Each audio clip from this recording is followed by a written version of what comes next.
Bom dia a todos. Então, o nosso estudo de caso hoje é de um caso que aconteceu já há alguns anos, em 2013.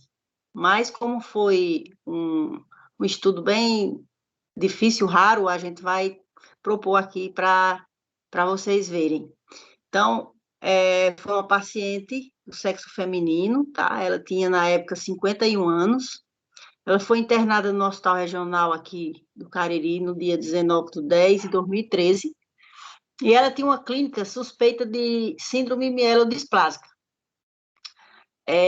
O PAI dela deu positivo, então a amostra de sangue foi enviada para o laboratório de imunohematologia do Hemocentro Regional do Crato, e foi relatado que ela não tinha transfusões recentes, mas também não foi informado se a mesma já tinha sido transfundida em algum momento anterior. Pode passar, doutora. Então, aqui é o nosso estudo, que foi realizado no Hemocentro do Crato.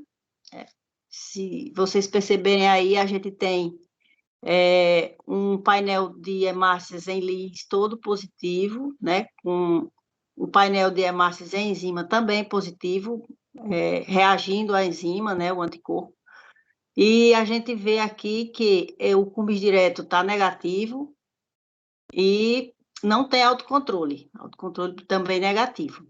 A gente conseguiu fenotipar, né? Foi engraçado esse dia, porque quando a gente fenotipou, pelo fenótipo que foi encontrado, causou um efurô, né, no dia na imuno. Todo mundo correu para ver, as cartelas não estavam prestando. Não pode, o paciente não, com essa fenotipagem aí, né, HD positivo, mas negativo para ser grande, ser pequeno, é grande e é pequeno. Então, a gente, como de praxe, no caso desse, entrou em contato com o hemocentro coordenador. Oi. Alô?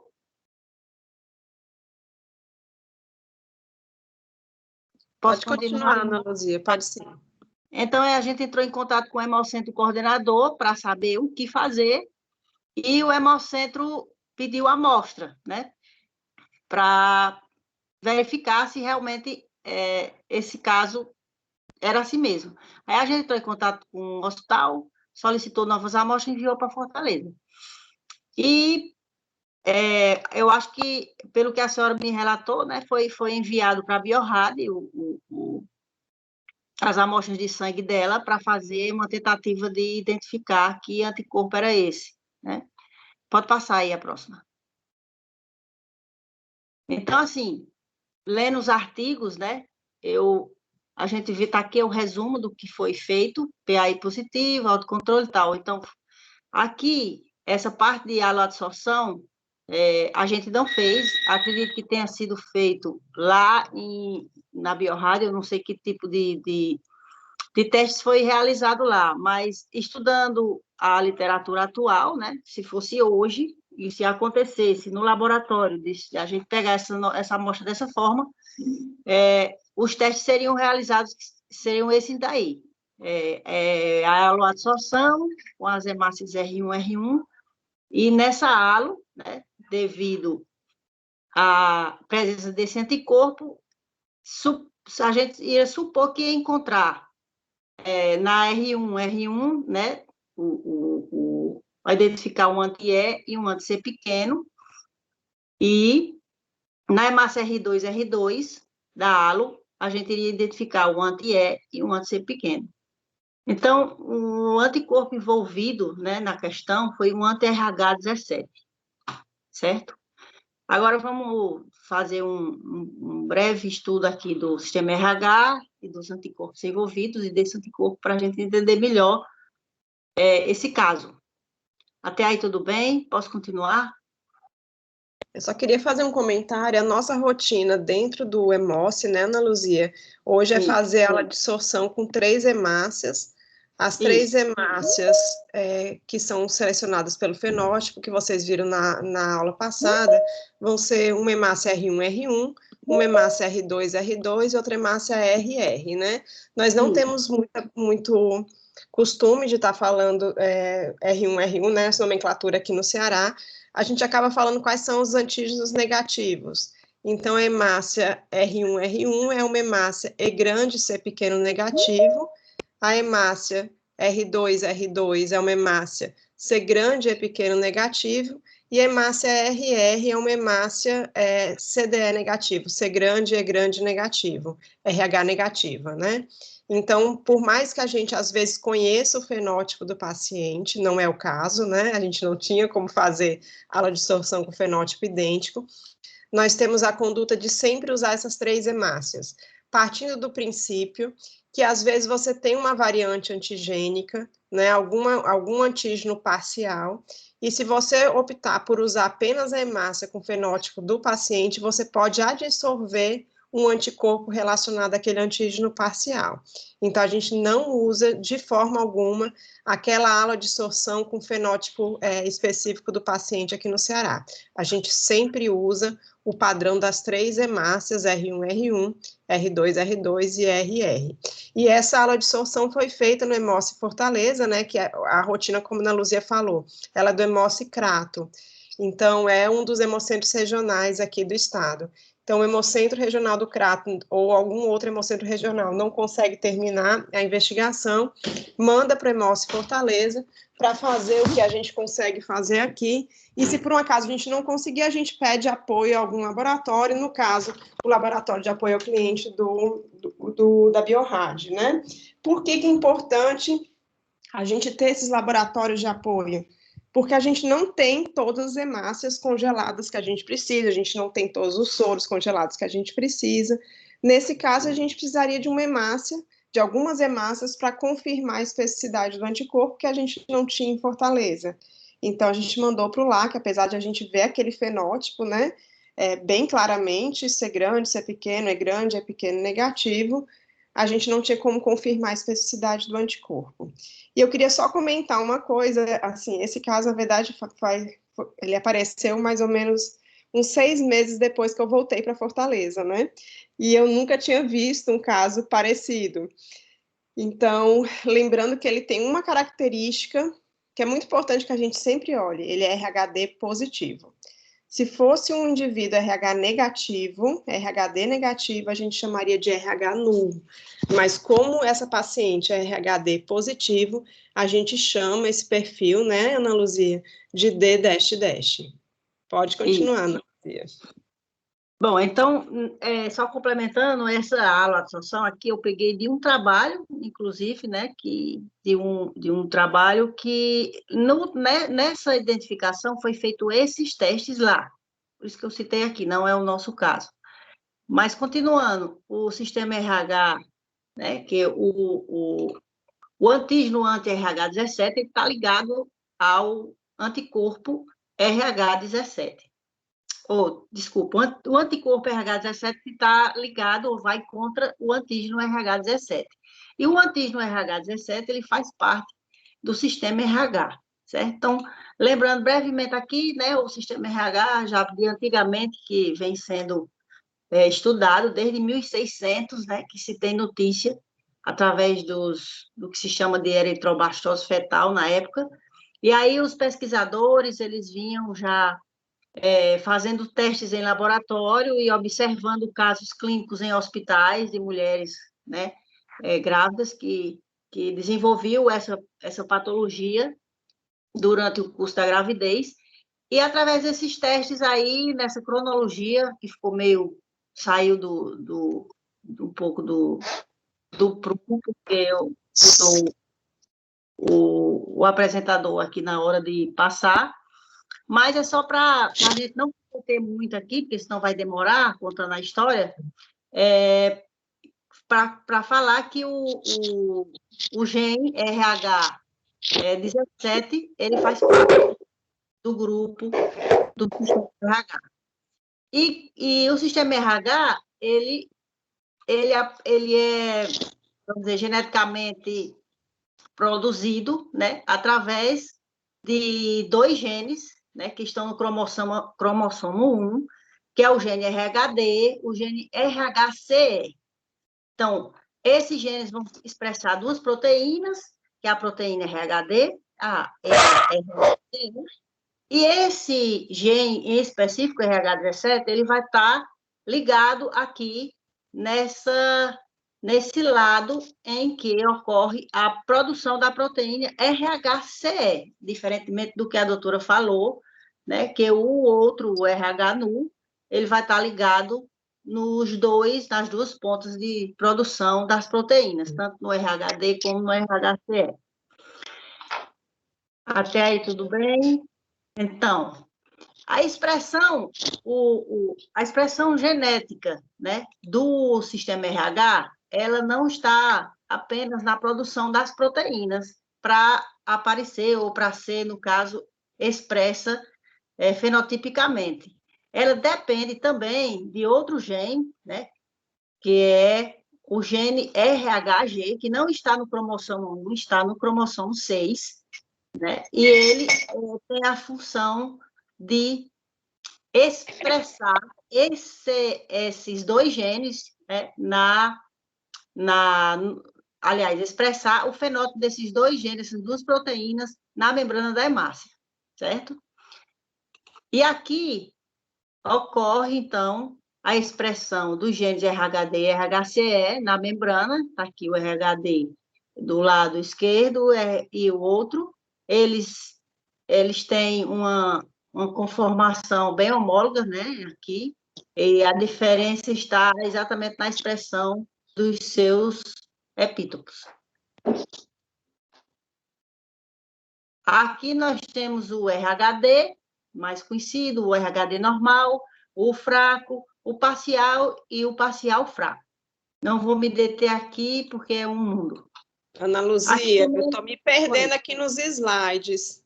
Você me ajuda? Onde é que você está? É porque eu estou passando no meio do 9. Pronto. Então, aqui nós temos a expressão do RHD, né, que é a expressão do RHD positivo normal, o RHD fraco, o parcial e o parcial fraco. Próximo, doutora.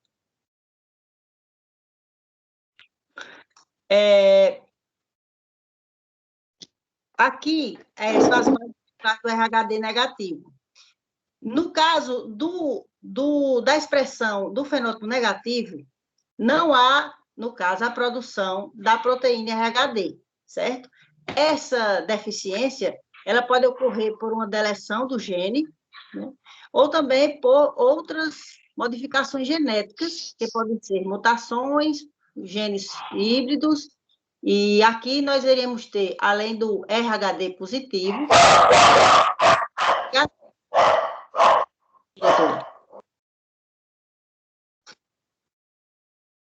e aqui, então, nós temos os antígenos RHCE, né, que veio do gene RHCE. Esses antígenos são o C grande e o C pequeno, o E grande e o E pequeno, mas eles têm uma peculiaridade interessante, porque eles podem se apresentar, e já são bem conhecidos aí como antígenos compostos, né? Eles podem se apresentar em duplas, né? Ou, nesse caso aqui, o antígeno CE, que vai ser o OF, e aqui ele está na ISBT classificado como RH6, o antígeno CE, C grande é pequeno, que é o RH7, e assim esses antígenos vão sendo estudados, catalogados ao longo do tempo que vão sendo encontrados, né? Temos também os haplótipos deprimidos, que são os antígenos que apresentam reatividade diminuída ou nula, que a presença de um ou outro vai diminuindo a reatividade daqueles que estão presentes. E os haplótipos silenciosos, que são os antígenos ausentes. Aqui está o que a doutora falou, que é o RH nulo, né? Aqui não há expressão nenhuma dos genes, nem o RHD e nem o RHCE, na membrana da hemácia. essa parada, né, de expressão, ela ocorre por deleção da proteína RHAG, que é aquela proteína específica que vai ser crucial para a expressão desses genes, aliás, para a expressão das proteínas na membrana da hemácia. Então, por deleção desse gene funcional, essa proteína, que é a RH50, ela não vai ser produzida e, então, os genes vão estar presentes, as proteínas vão estar presentes, a RHD e a RHCE, mas não vão ser expressas na parede da hemácia. Dessa forma, o RH nulo, ele é caracterizado. Já o outro, que a doutora falou, né, que é o nosso, que é o D++, o que ocorre é que há uma deleção, né, completa do gene RHCE. Por essa deleção, ele não vai formar proteína RHCE e também não vai ser expresso na parede da hemácia. Certo? Ficou clara a diferença? Esses são os haplótipos parcialmente silenciosos, né? Porque ele não é completamente silencioso. Ele expressa o RHD, que no caso da nossa paciente, ela é exatamente D positivo e C grande, C pequeno é grande, é pequeno negativo. Então, o sistema RH é bastante complexo e, como a doutora falou, né, é difícil da gente expressar cada gene que se encontra, principalmente porque estão envolvidos o gene RHD e o RHCE. E o sistema RHCE, no caso da linhagem RHCE, ele nunca aparece sozinho, então sempre vai estar em duplas. E aí fica difícil de você falar, você expressar esses antígenos. E aí foram propostos 3, né, maneiras de expressar os antígenos do RH, que aqui está. Posso passar, doutora, a próxima aí para o 14, por favor.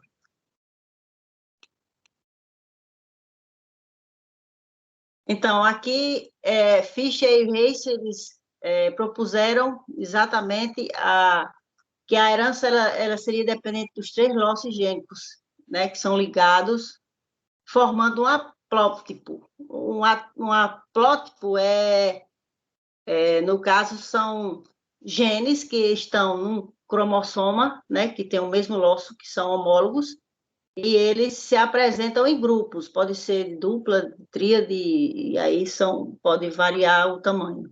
No caso aqui, a gente tem a expressão do RH, proposta por Fischer e Reis, e por Wiener, que também tentou identificar através de uma única letra, né, no caso, um locus gênico, que pode ser ocupado nas 8 alelos múltiplos. Um corresponde ao outro aqui no caso. O próximo, doutor, por favor. E aqui a classificação feita pelo ISBT para os antígenos do sistema RH.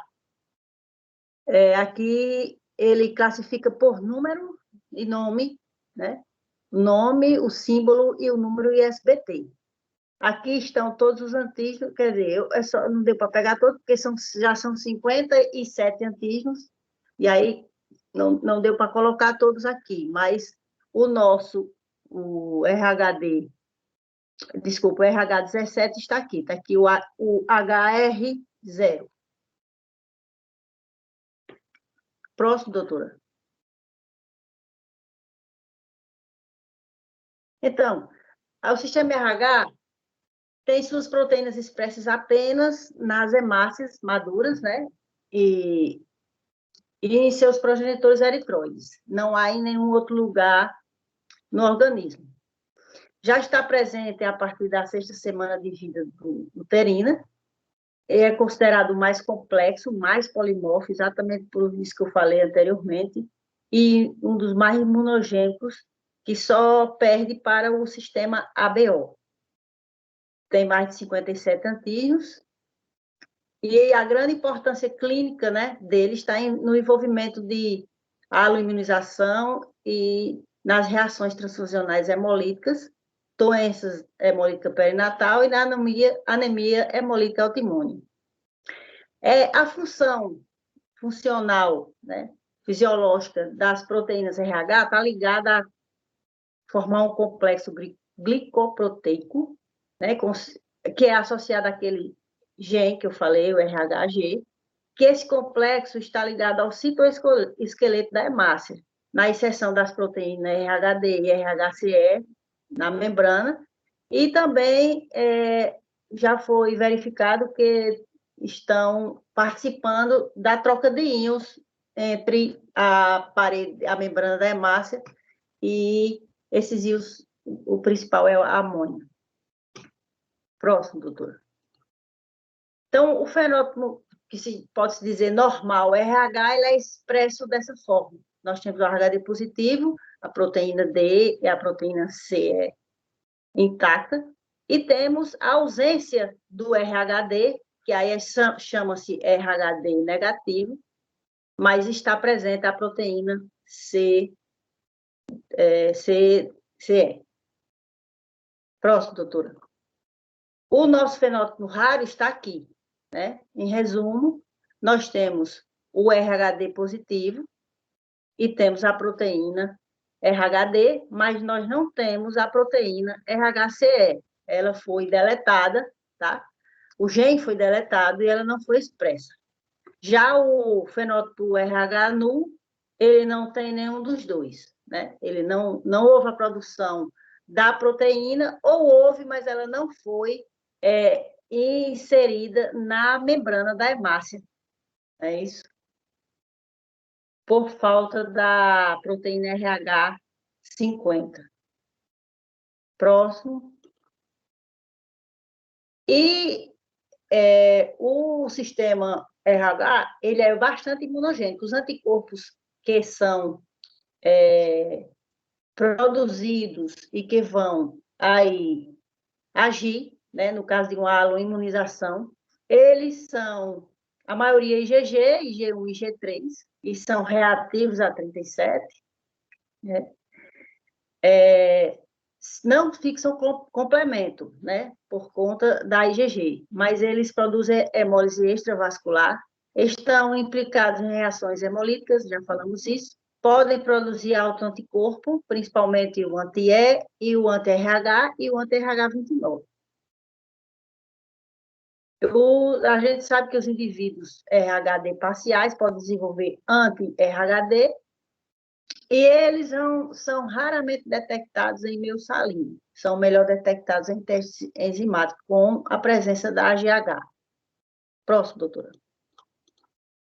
Então, o gene 17, o gene de RH17, que é o HR0, a incidência é em todas as raças, né? Foi verificado que ele tem incidência em todas as raças, só que é muito baixa. Ele varia entre 0,23% a 0,7%, como assim cita os trabalhos de investigação, né? A expressão, no caso, como há uma ausência da expressão da proteína CE, há uma exacerbada expressão elevada, no caso do antígeno ou da proteína RHD. E trabalhos também citam também desculpe, só o RHD. Estou doidando aqui, misturando a bola. Então, há a ausência do C grande, C pequeno e E grande, E pequeno. Quando o alho imunizado desenvolve seu anticorpo, que é IgG, que é muito imunogênico, contra esses antígenos, né? Os múltiplos antígenos C grande, C pequeno, E grande e E pequeno, e ele pode causar uma moderada ou grave doença hemolítica do recém-nascido. Ocorre por deleção, isso aí eu já falei. Próximo, por favor. Então, a gente considera que o antígeno formado, né, o anticorpo formado contra esses antígenos é de alta frequência. Por quê? Porque os antígenos, né, C grande, C pequeno, E grande e E pequeno, são antígenos de alta frequência. Então, alguém vai ter esses antígenos, seja lá um ou outro. E quando essa pessoa né, entre em contato com o sangue que vai ter algum antígeno que ela não tem, no caso da Dona Maria, ela deve ter ela imunizado, não sei como, mas ou na gravidez, ou uma transfusão que ela pode ter tido aí no passado, e ela imunizou porque entrou em contato com o sangue que, para ela, para transfundi-la, tem que ser igual ao dela, certo? E, para isso, né, é necessário que a gente faça um estudo muito criterioso em busca de todos os familiares, que assim foi feito, né, no EMOS, quando se descobriu esse anticorpo, a doutora nos solicitou uma visita na residência da família, a gente conseguiu juntar todos eles, e colhemos o sangue familiar de todos os familiares, e aí a gente fez a fenotipagem de todos, e descobriu que um dos irmãos, né, da Dona Maria, ele hoje é um doador best, né, do Hemócio, né, ele já ajudou muita gente, por aí afora com o sangue que é igual dela, é o positivo, o ser grande, ser pequeno, é pequeno, negativo. Então é isso. Obrigada. E agora eu passo a palavra para a doutora Denise. Bom dia, gente. Obrigada, Ana Luzia. Eu te dou cada desafio na vida, né? Mas muito bom. Gente, na verdade, assim, esse foi um caso, talvez um dos primeiros casos de sangue raro que a gente encontrou aqui no Ceará, né? E foi um caso que realmente me deixou bastante surpresa, né? A gente ainda não tinha um banco de sangue raros bem definido aqui, né? Vocês lembram que a solicitação do Ministério pela primeira vez que aconteceu para ter um registro de sangue raro em cada hemocentro foi exatamente em 2013, né? Por conta da Copa das Confederações. E o primeiro momento que a gente se deparou com esse caso, na verdade, eu entrei meio em desespero, que eu atualmente estou vivendo esse desespero de novo quanto paciente, porque era um sangue raro com uma hipótese de síndrome mielodisplásica, né? Aí a gente lembra que a síndrome mielodisplásica é uma doença hematológica que a gente não tem muita solução além de um transplante de medula óssea ou suporte transfusional. E realmente eu fiquei bastante angustiada porque eu não sabia o que a gente poderia fazer naquele momento com aquela paciente, mesmo que eu encontrasse irmãos iguais, né? Com o mesmo fenótipo. No final das contas, eu falo que todo dia que eu lembro desse caso, eu agradeço a Deus, porque na verdade ela não tinha uma síndrome mielodisplásica, ela tem uma anemia megaloblástica. Ela tinha deficiência de vitamina B12, começou a repor a B12 e ficou boa. Olha que interessante, né?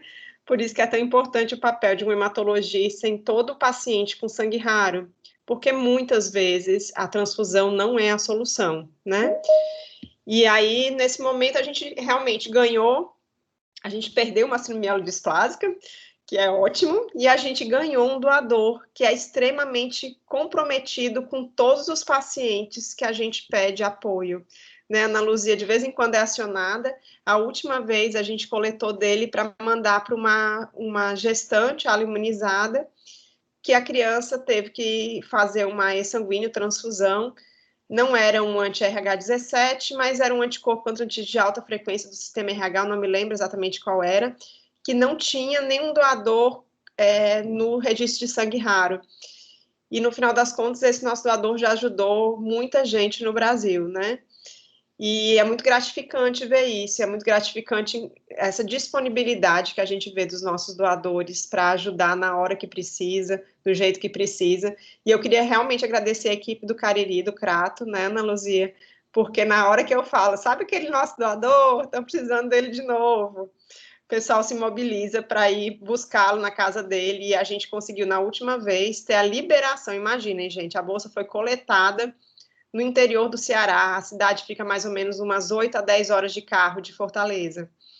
Essa bolsa foi liberada para transfusão depois de 18 horas do que a gente recebeu a solicitação para buscar o doador. Então, assim, a coisa mais linda, ela embarcou com 19, 20 horas da solicitação desse doador. Então, realmente é uma coisa muito bacana. né? Os nossos doadores são muito disponíveis e realmente quando a gente precisa, o pessoal, né, Ana Luzia, adora passear de carro, vai buscar doador, dá um jeito, porque a gente sabe a importância de atender esses pacientes e atender rapidamente, né? Não adianta a gente ser devagar nesse momento, porque muitas vezes o paciente vai estar muito grave e a gente não tem muito o que esperar. E é um caso muito bacana mesmo. Eu sei que existem outros casos no Brasil, né, de D-Dash, mas que eu saiba de família de doador, a nossa é a única. Mas tem mais pessoas aqui do Brasil que poderiam me dar notícias. Vocês têm, gente, algum doador D-Dash? E deixa eu aproveitar, estou precisando para uma paciente com síndrome mielodisplásica de um doador OR0R, HRB minúsculo negativo. Então, se alguém que tiver também, eu estou aceitando. A gente já recebeu o apoio da Colsan, da ProSangue. ProSangue está chamando de novo o doador para a gente, porque além de ter uma síndrome mielodisplásica, já estava preparadinha para o transplante de medula, ela pegou Covid.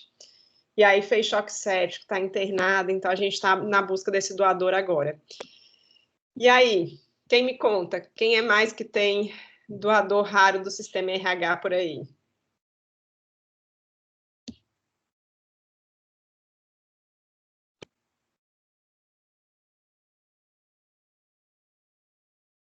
Vixe, ninguém.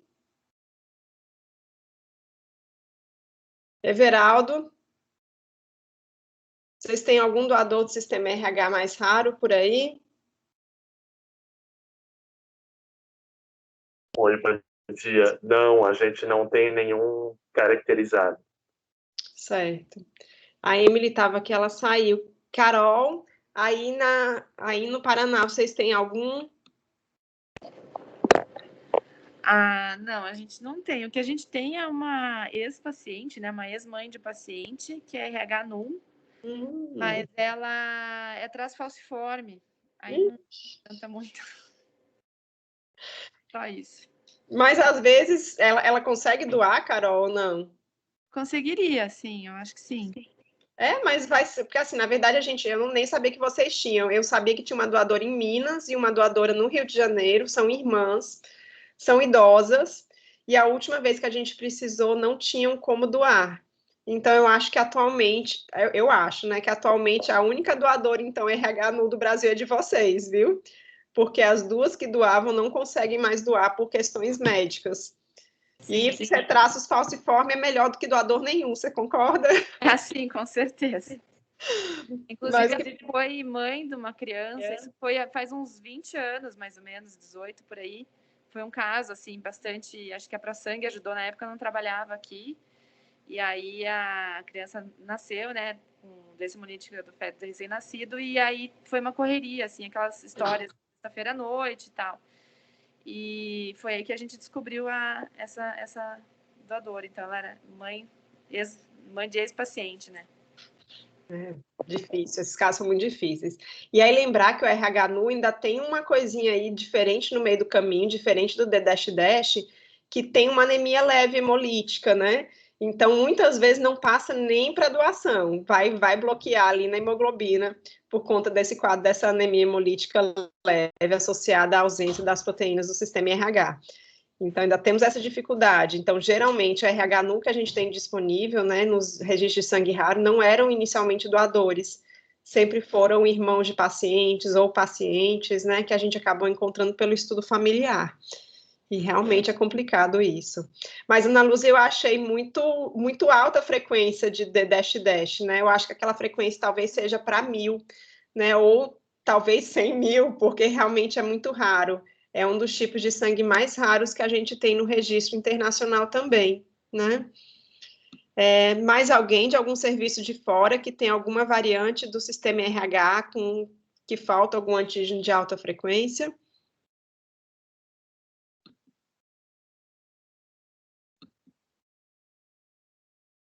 Ninguém, meu povo. Então tá bom. E ninguém tem meu doador aí também, né?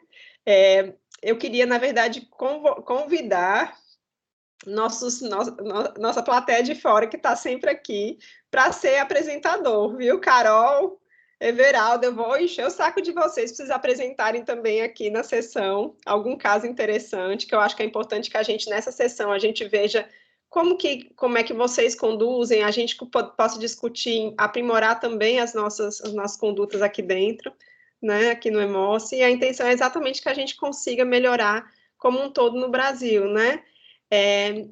Uma coisa que eu acho que a gente tem que começar a discutir de novo é a troca de amostras raras. De vez em quando a gente acaba mandando ou acaba recebendo amostra rara, mas eu acho que a gente tem que começar a tornar isso uma coisa mais padronizada, né? Não só, de vez em quando aparece alguma coisa, aí eu lembro de mandar. Porque essas amostras raras são fundamentais para a definição de muitas especificidades de anticorpos.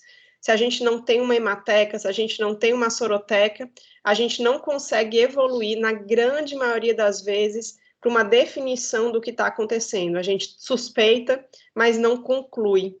E é muito importante que a gente, como hemocentro de referência, né, nós trabalhamos, né, temos hemocentros aqui, né, de vários estados, temos que realmente trabalhar pensando em concluir os casos. E é uma coisa que eu já conversei, eu era do comitê, né, de acionamento técnico de sangue raro do Ministério. Eu pedi, na época, para a gente tentar organizar isso, essa troca de amostras, acabou não indo para frente, mas eu acho que é uma coisa que a gente não pode deixar de lado, né? A gente tem que realmente continuar nessa luta de tentar melhorar as hematecas e sorotecas e os laboratórios de imunohematologia do Brasil inteiro. E a gente sabe que nunca na vida a gente vai conseguir substituir a hemateca, a hemácia rara, o soro raro, por outras coisas, né, por outras técnicas, pela genotipagem, por um tratamento enzimático, são todas coisas complementares, mas a conclusão precisa realmente da hemácia do soro. E eu acho que a gente tem que começar a discutir de novo isso, né, e quem quiser, a gente de vez em quando manda para fora a amostra rara, então a gente está sempre à disposição para isso. Se vocês tiverem algum interesse, vocês avisam que de vez em quando tem um doador raro aqui que a gente envia. A gente mandou, a primeira vez que a gente conseguiu um doador MIA positivo. A gente encontrou esse doador numa genotipagem e a gente enviou semana retrasada. A gente enviou para São Paulo, para Ribeirão, para o LAC, né, que nos apoia sempre. Tá bom, gente? Então é isso. A sessão de hoje é essa. E muito obrigada por todo mundo que está aqui. Eu sempre fico muito satisfeita dessas discussões, né? E eu queria saber se alguém quer complementar alguma coisa, falar alguma coisa diferente.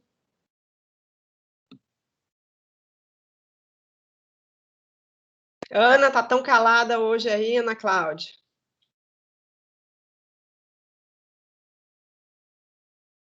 Acho que nem Ana tá querendo falar hoje. Então tá bom, gente, obrigada. Boa semana a todos. Tchau, tchau.